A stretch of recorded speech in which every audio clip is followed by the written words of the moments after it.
Magandang araw po sa inyo lahat. Welcome po sa panibagong reaction video dito sa Makapili TV. Ito, pag-usapan po natin itong panibagong mga maanghang na naman na banat at mga tanong ni Banat Bay dito kay Sir Mike Abe. Ito patungkol to sa bakit lagi nilang pinipilit si BP Sara na magsalita tungkol sa issue ng West Philippine Sea at sa mga at sa mga iba't ibang mga isyung kinakasangkutan ng administrasyon ngayon. So bago natin simulan yung topic na yan, kung hindi ka pa nakasubscribe sa Makapili TV, baka pwede naman pakipindot yung subscribe button at the same time palike na rin ang video. Wala naman pong bayad dyan, kaya pindot na. So ito, pag-usapan po natin to at panoorin po natin kung ano itong mga maanghang na tanong at mga banat ni Banat Bay dito kay Sir Mike Abe. Di ba? Kahit magsalita po si Vice President Sara Duterte. Pero pag nagsalita si Vice President Sara Duterte tungkol sa China, tungkol doon sa nangyayaring bombahan sa China, ang mangyayari po baka i-quote pa siya ng China at mabastos naman ang ating Pangulo. Hindi ko maintindihan ho dito.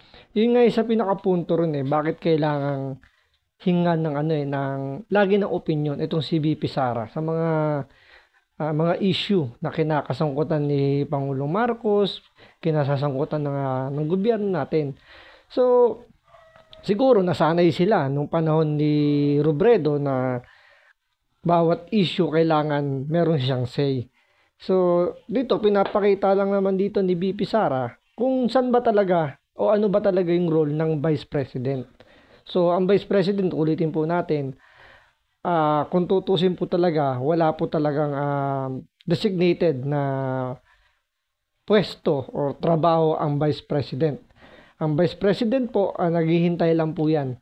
So, spare tire nga kung tawagin nga nila sa English. Pero, yun nga sabi nga nila, ang pinakatrabaho lang daw talaga ng Vice Presidente ay magdasal lang na sana may mangyaring hindi maganda sa Pangulo para siya na yung pumalit. So yun po yung sinasabi nila pinaka main talagang ginagawa. Pero siyempre ano lang yun, joke lang naman yun, di ba? Pero yun nga, ang pinaka main lang naman talaga ng Vice President is sumunod lang kung sakaling may mangyaring hindi maganda sa presidente, hindi niya na kaya magtrabaho. So siya yung papalit. So yun yung magiging hierarchy ng gobyerno natin. So, technically, wala talagang gagawin. So, pero yun nga, minsan ina-assign siya or kinukuha ng presidente yung vice president na magiging part ng kanyang gabinete. Diba tulad ng mga nila Noli de Castro, nung time niya na naging vice president siya. Diba? Kinuha siyang NHA. So, si Erap, nung naging vice president, kung doon nagkakamali, inilagay siya sa PAOK TF yata yun. So, under yata ng DILG or something ganun. Basta may binibigay na designated na position. So, si Leni Robredo, panahon ni Pangulong Duterte, binigyan din siya ng position. Pero yun nga, every time kasing may issue, lagi siyang may say. Every time may gagawin ng presidente, lagi siyang nakakontra. So, siguro, doon binabase nitong mga loyalista, nitong mga sinasabi nilang mga Marcos defender daw na sumusuporta kay Pangulong Marcos, na bakit hindi nagsasalita itong si BP Sara sa mga issues, especially dito sa West Philippine Sea. So parang ang gusto nilang mangyari, kumontra rin si Vice President Sara Duterte. Pero siyempre hindi naman gagawin ni Sara Duterte kasi nga alam naman niya, abogado siya. So, sinusunod niya kung ano yung talagang nasa batas natin, kung ano ba yung trabaho lang ng Vice President. At the same time, sumusuporta siya kay Pangulong Marcos. So, kaya hindi siya nagsasalita kasi nga, magkakaroon ng ibang interpretasyon kapag magbibigay siya ng kanyang komento. Pwedeng sabihin na, na umiepal lang, or pwedeng sabihin bumabati ko. Siyempre, depende kung paano i-take ng mga makaririnig kung ano yung magiging interpretasyon nila doon sa magiging statement ni BP Sara. Kaya iniiwasan ni Vice President Sara Duterte na magsalita kasi nga ayaw niya magkaroon or mahaluan nor magkaroon ng ano ng yun nga na ma-misinterpret yung mga sasabihin niya kapag siya ay magbibigay ng statement. So tuloy natin. Ito sa mga tanga na to, no? Yung mga vlogger na tanga. Sino yung mga tanga At vlogger? pinagkokomento nila si VP Sara Duterte tungkol sa China. Wala kayong respeto sa presidente nyo? Hindi, ako nagtatanong lang wala po ba kayong respeto sa presidente nyo na dapat ang presidente ang nagsasalita tungkol dyan? Hindi ho dapat ang bakit si Vice President ang hinihinga ninyo? Inutil po ba yung presidente natin? Biro yung tanong ni Banat Bay na yun, medyo sampal yan sa inyong mga taga-administrasyon. Kasi yung tanong ni Banat Bay na inutil ba yung presidenteng binoto nyo o yung sinusuportahan nyo ngayon? Bakit kailangan hingan nyo ng komento or bakit kailangan magsalita si BP Sara? Diba? Napakalaking parang sampal sa inyo yan na hindi ba kaya ng presidente natin na magdesisyon or dumiskarte sa mga nagiging issue ngayon? Kailangan hingan nyo pa ng komento si Vice President Sara Duterte para makakuha kayo ng diskarte. So, pinapakita lang dito ni Banat Bay na na hindi niyo dapat hingan ng komento itong si Vice President Sara Duterte kasi Vice President siya. Ang pinaka main natin dito, driver natin yung sa foreign policy, yung pinaka main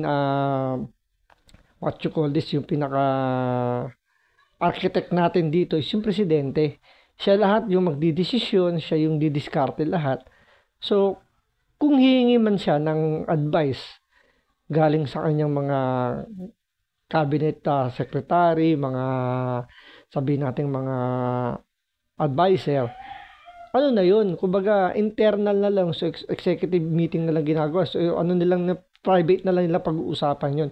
Hindi na kailangan i-discuss yan sa media, hindi na kailangan ng press conference. So, na yun? Nasa kanila na lang yun. So, kung ganun yung gusto nyo mangyari na kailangan hingan pa ng suggestion or kailangan nyo pa marinig yung magiging statement ni Sara Duterte, is parang tinatanggap nyo yung sinasabi ni Banat Bay na inutil ba yung presidente ninyo na hindi kayang dumiskarte, di ba? Tuloy. Hindi, ako nagtatanong lang, Mike Abe, inaamin mo ba na inutil ang ating presidente? Hoy, Mike Abe, may tanong si Banat Bay. Nakaraan, ikaw ang nagtatanong, di ba? Kung bakla ba tong magkapatid na to. Di ba? Ikaw yung nagtatanong. Ngayon, ito, tinatanong ka na ngayon ni Banat Bay. Inutil daw ba yung presidente? Sagutin niya, Sir Mike Abe. Mabigat yung tanong ni Banat Bay.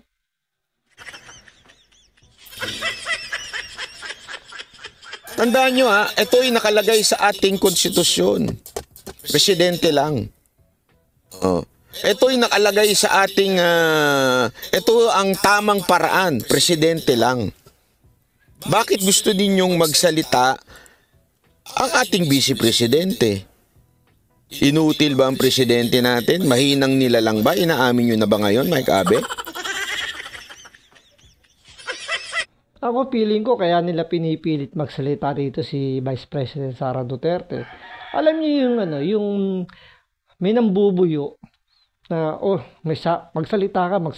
Ngayon, siyempre pa nagsalita si VP Sara, imi-misinterpret na nila ngayon. Yun naman ikikwento nila. So parang sisiraan nila ngayon itong Vice President na, Presidente, itong Vice President mo, kini-question yung mga diskarte mo. Parang mas lumalabas, mas nagmamagaling masyado to. So mangyayari, siyempre dahil ayaw nila kay Sara Duterte, sisiraan nila yan. Kaya pinipilit nilang magbigay ng statement si BP Sara kasi hanggat walang binibigay na statement si BP Sara, wala silang maipukol, wala silang maibatong issue, wala silang maibigay na kahit na anong komento. Kasi nga wala So, natural kung magbibigay sila ng ibang interpretasyon kahit na walang binabato. Tulad yan, 'di ba? Hindi nagsasalita si BP Sara. Ano ang nila rito, pinupukol nila kay BP Sara is wala raw pakialam So, masyadong tahimik daw sa mga issue. So, yun lang yung binibigay nilang mga rason para siraan si VP Sara. Pero once magsalita itong si Vice President Sara Duterte, sigurado, babaluktutin nila yung mga sasabihin kahit na hindi yun yung pinaka paliwanag o hindi yun yung ibig sabihin. Hindi yun yung pinaka, bagay yung, hindi yun yung sa loobin ni Vice President. So, dahil nga ayaw nila kay Vice President. Pero dati, nung panahon ng eleksyon, talagang kumakapalakpak, pati tenga, tuwan-tuwa sila nung nabola ni Bongbong Marcos itong si VP Sara. Yung tenga nila, kung makapalakpak, tuwan-tuwa. Kasi, kumbaga, parang nakabudol din nila si Vice President Sara Duterte. So, since nanalo na si Marcos at nakaupo na siya bilang presidente, ayan na, sisiraan na nila. So, parang lumalabas dito, parang totoo nga yung sinasabi nila na ginamit lang talaga si Vice President Sara Duterte para maging presidente itong si Marcos. Kasi kung tutusin naman talaga, marami nagsasabi na kung hindi dahil kay VP Inday, hindi mananalo to si Marcos. Kasi kung babalikan natin yung survey nung nakaraang presidential election, ang number 1 po si VP Sara. Hindi nga pumasok sa top 3 itong si Marcos.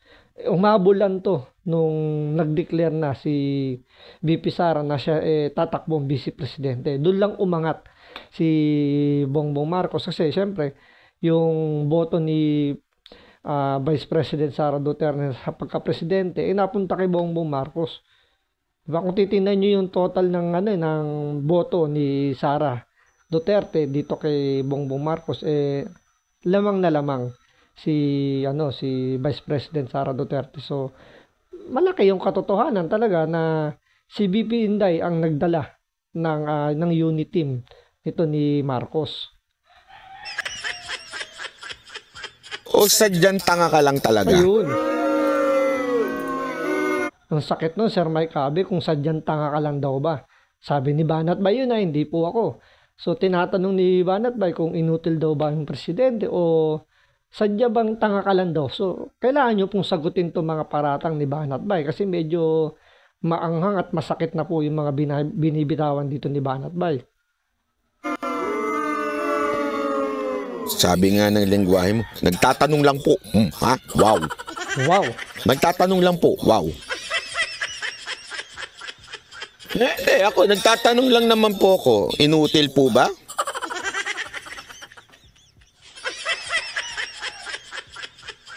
Pero tanungin kita kung hindi ka tanga.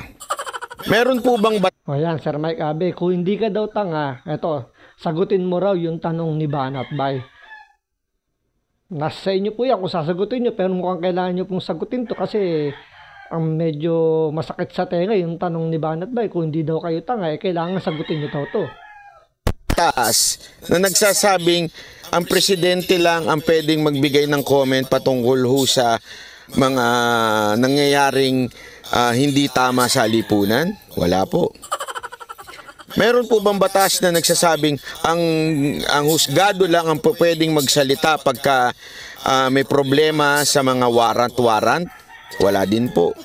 Sa katunayan, meron tayo sa konstitusyon na nagsasabing ang bawat Pilipino, whether it is official or not official, whether it is government employee or not government employee, our constitution says na we have the freedom of speech, each one of us. It doesn't matter what position, who you are, gender, or kung saan ka mang society, every one of us has a freedom of speech, di ba? May kalayaan po tayo sa pamamahayag.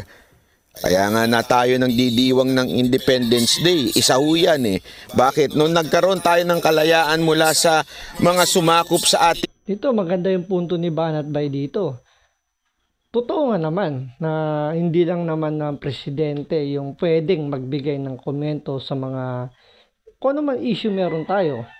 Hindi rin naman pwede yung korte lang ang pwedeng magbigay ng ibang interpretasyon pagdating sa mga warrant. So, totoo rin naman ang sinasabi rin ni Banat Bay na lahat tayo meron tayong kalayaan na magsalita. Huwag lang maninira kasi ibang usapan na yun kung yung freedom of expression tsaka speech natin may halo ng paninira, ibang usapan yun. Pwede ka nang masampahan ng kaso. Pero kung ilalabas mo lang naman yung saloobin sa isang bagay na kukomentuhan mo lang naman tulad nung ginawa dito ginagawa ng mga ng mga vlogger, 'di ba? Kung nasa tama lang naman yung komento at wala ng mga papanirang mga statement, is wala namang yun, walang kumbaga sakop tayo or ng batas natin yun. So binibigyan tayo ng kalayaan ng makapagsalita, 'di ba? So yun lang naman yung pinakapunto rito ni Banat Bay, na kung ayaw magbigay ng statement ni BP Sara sa isang bagay na alam niya na pwedeng ikapahamak or pwedeng ikagulo ng ating gobyerno, hindi niya magbibigay ng any statement kagaya ng ginagawa ni Leni Robredo, na bukod sa mali-mali na yung kanyang mga pinagsasabi, umi-epal parati. Kaya nga yan yung kinaayawan ng mga ng mga tao. Kaya nga 'di ba wala nang ilan lang nanalo mga ng mga dilawan. Halos yung 8 diretso nga nila na diretso sa inodoro, kasi nga yun yung kinaayawan na umay na yung mga tao gawa ng lahat na lang ng issue is kailangan may say ang Vice President, which is hindi naman niya trabaho yun. Since walang tinanggal nga, 'di ba? Tinanggal nga siya ni Pangulong Duterte sa kanyang gabinete dahil nga panay ang putak niya, panay ang kanyang reklamo, panay ang kanyang pagtutol, or lagi siyang may reklamo. Tinanggal siya. So since wala nga siyang gagawing trabaho, yun na lang magiging niya, tinanggal siya sa gabinete at hindayaan na lang siya magpuputak. Ayun, nanawa yung tao na 8 diretso sila. So ngayon, itong si Vice President Sara Duterte, since may mga binigay sa kanyang cabinet position, may mga other task pa na ibinibigay sa kanya. So nakapokus lang siya sa trabaho niya. So hindi naman niya kailangan magbigay ng statement regarding sa West Philippine Sea issue natin, dahil nga alam niya kung saan siya lulugar at alam niya ang ating chief architect pagdating po sa foreign policy, yung pangulo natin si Marcos, hinahayaan niyang dumiskarte. So kung hindi naman hinihingi ni Marcos yung kanyang opinion, bakit siya magbibigay ng statement, 'di ba? Yun lang naman, kumbaga nagpapakita lang dito itong si Vice President Sara Duterte, may respeto kay Pangulong Marcos, hindi kagaya ng mga vlogger niya na walang respeto dahil parang pinangungunahan parang pinangungunahan nila si Marcos lagi na kailangang pitpitin lagi si Sara Duterte na magsalita, na parang binubuyo itong si Sara Duterte na magsalita para masiraan nila kay Marcos. So yun nga, parang pinalalabas ng mga vlogger ni Marcos na inutil si Marcos, kasi nga bakit kailangan pa ng statement ni BP Sara para kumilos lang. So yun naman yung punto rito ni Banat Bay. So hanggang sa muli po, maraming salamat po sa panonood. Ingat po kayo. God bless.